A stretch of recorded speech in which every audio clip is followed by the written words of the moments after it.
Don't forget, we live and enjoy the human experience, but through self-will, when we use it to what's called the ego, and we make it all about that, then we're going to be miserable. Because unless we get what we want, right? There's a saying, a man is as rich as what he expects out of life. Or if he's happy with all the possessions he has, that's how rich you are. Same with it. So the whole program, the whole reason we get into these problems and get into our addiction, could be food, alcohol, drugs, is because our expectations from life.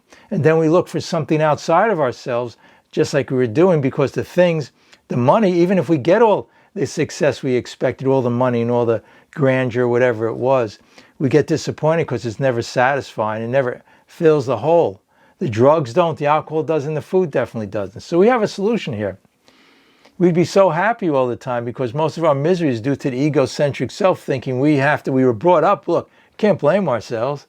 We were brought up by our teachers in school, our parents. You had to do well. You had to do well in sports, do well in school. Look at all the movie stars. If you could be just like them, they're so happy and everything, right? But the most of them aren't, because no matter how much they have it, and they get really disillusioned because they thought it would bring them happiness. Or how about somebody wins the lottery, they spend their whole life trying to win the lottery. When they finally do, it's like pleasure. Pleasure's momentary.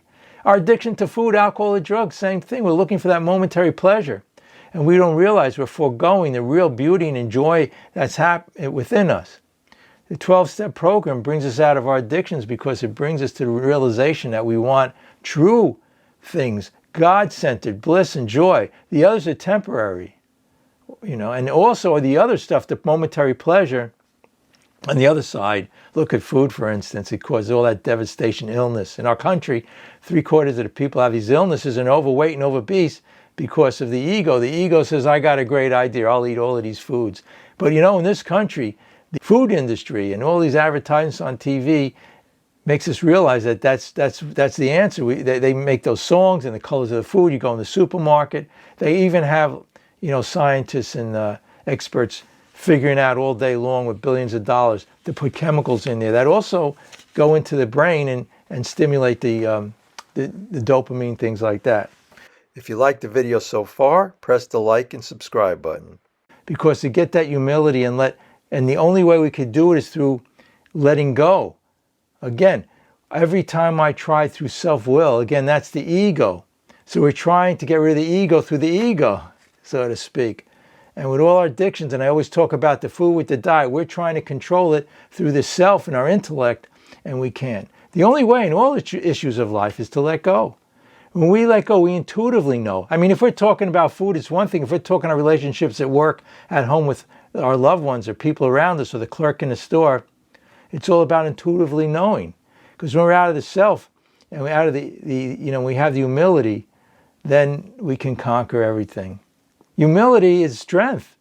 It's a means of strength, and it comes through faith. And the whole program all comes together because the key word in step 3 is faith. And I said it's this getting out of the self. And then we have a spiritual side to us, which is really about the universe and oneness and people around us and the joy and the bliss and the love. But, step 4, we block it out. We block it out. We block it out through our defects of character. Intellect being one of them. Ego. I had a whole bunch, I would read every day a new diet book, or I'd go to a new diet program. It didn't work because I was using the intellect to try to figure it out. And then when we let go and we start to realize, and this different type of consciousness, then we can have joy and happiness. And now I enjoy my diet or plan of eating, whatever you want to call it. It's through centeredness. Faith in religions, it didn't make food. As a matter of fact, they were negative about food. In the Bible, it talks about gluttony being one of the 7 deadly sins, pride being number 1. So the pride is the opposite of humility. On page 559 in the big book, it talks about the name of the chapter is called How to Handle Sobriety. And the whole point is this, is that we can get sober, but we had a term in AA called the dry drunk. In the same way that if you want to call Overeaters Anonymous, if you want to go and be miserable every day, controlling and restricting that food, you're a dry food addict or a dry drunk or whatever you want to call it. And you're miserable every day. So the day comes, and even when you reach your goal weight, so to speak, or you get sober, it's not enough because you say, okay, I did this, but you still want, the desire is still there. So what we have a way is to change our thinking and design for living, a new perception change. Humility, we have a whole step dedicated to humility. What is step 7? The key word, if you ever look that up, and the key word for principle, as they call it, for step 7 is humility.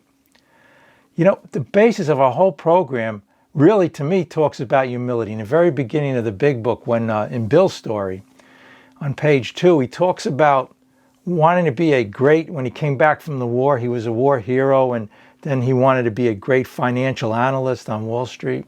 It's amazing the history of this book. This is right around the time, exactly the time when he was there, when he came back in 1929, the stock market crash, right?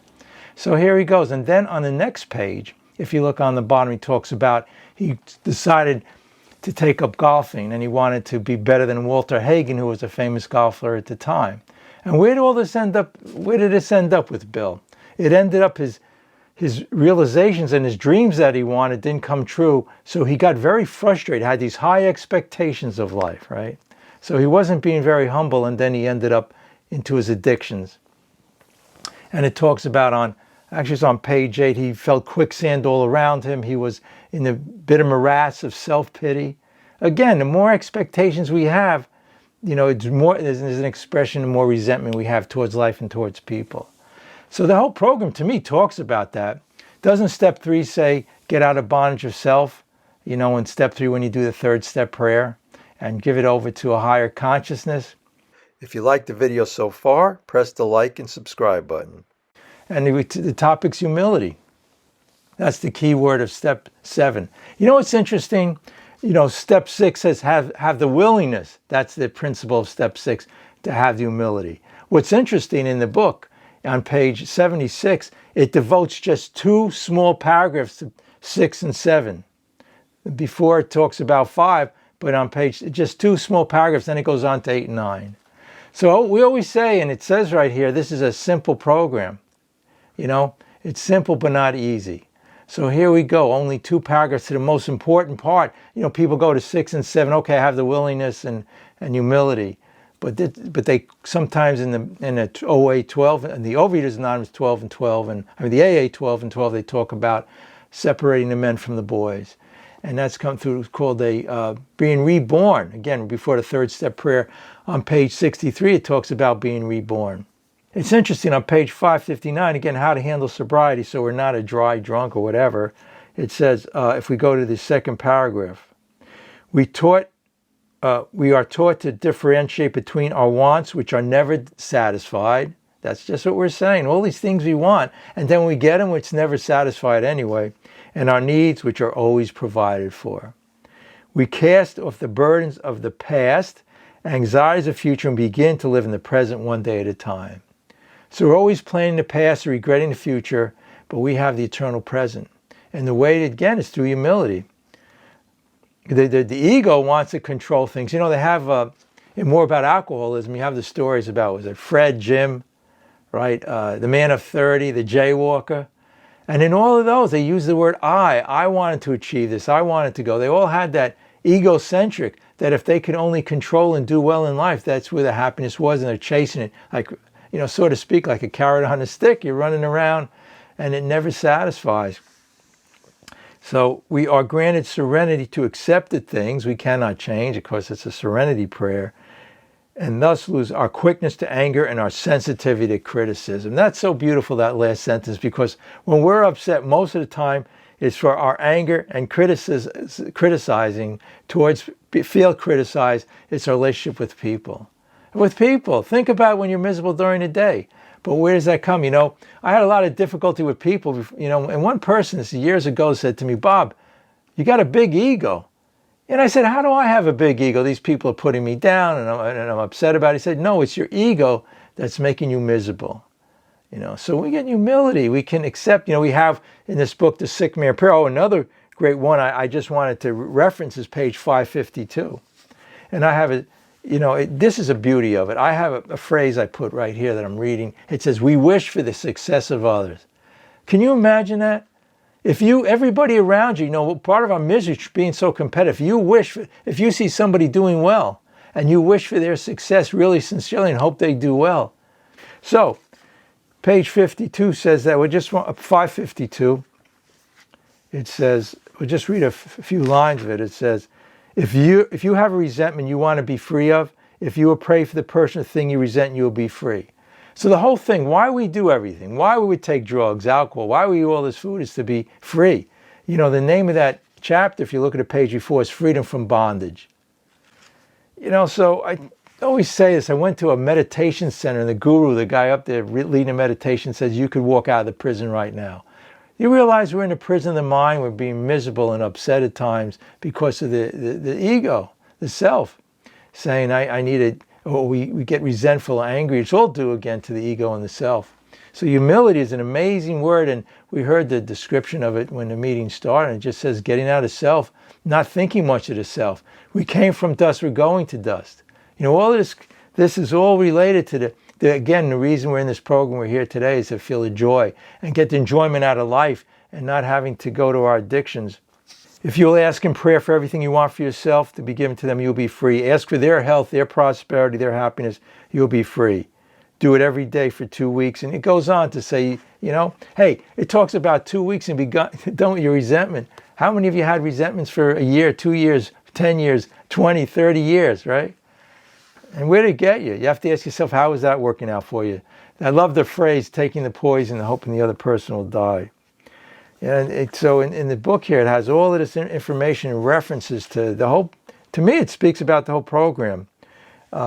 Page 417 talks about when I stopped living in the problem and began living the answer, the problem went away from that moment on. If you liked the video so far, press the like and subscribe button. I mean, this is the humility. It's just amazing. We have that joy and happiness within us. Step 4 and 5, which is before 6 and 7, talks about the defects of character, which keep out the sunlight of spirit. But believe me when I tell you, it's all related to food addiction. When I came into Overeaters Anonymous, that 12-step program, I said to myself, I want my diet program and I'm out of here. And actually, I did go to a meeting where they gave it to me. They gave me what's called the Gray Sheet. It worked beautifully for a year as far as losing the weight, and I got down to my goal weight, but I was miserable every day. And finally that day comes. Even though when I lost the weight, I said, oh, okay, I lost the weight and it's all right. But I still didn't have that design for living, the change of thinking. I was a dry food addict. And in AA, we can also be, we could be a dry drunk addict, a dry, a drug addict, alcoholic. So the whole thing is to have that perception change. I don't have to try anymore. Imagine that. I don't have to try anymore with my diet, and I just enjoy it and love it. God's wholesome natural foods. And that's what I got out of this program. I look at the food and I see God's gift. I don't go to the food the corporations give me with the 50 ingredients and get me hooked. I eat wholesome natural foods. I'm a whole food plant-based, but I say no matter what type of plan of eating or diet you're on, so long as it's the stuff that they put on it. So it's the poison. Would you put bad gas in your car? So I have that perception where I don't try to resist anymore. I just see it for what it is. The truth will set you free. The truth as far as the drugs and alcohol are concerned. So anyway, every story in this big book talks about, and it says about people's relationship with a higher power. And that's where humility comes in, because it's no longer about us. We get out of the self. We lose the self to find the self. So, and then I had referenced the story of the jaywalker, and I heard this in a meeting not too long ago. A guy said the jaywalker was walking down the street and then it hit him. So in the story, it talks about every time he goes out and he gets hit by a car. But what he meant there, he said, what it hit him is that he all of a sudden, and it doesn't have to take years of this whole program. Today at this meeting here, you can have that perception change. It could hit you, that it's not all about us, and we can let go and have a higher consciousness and realize, have that perception change in life.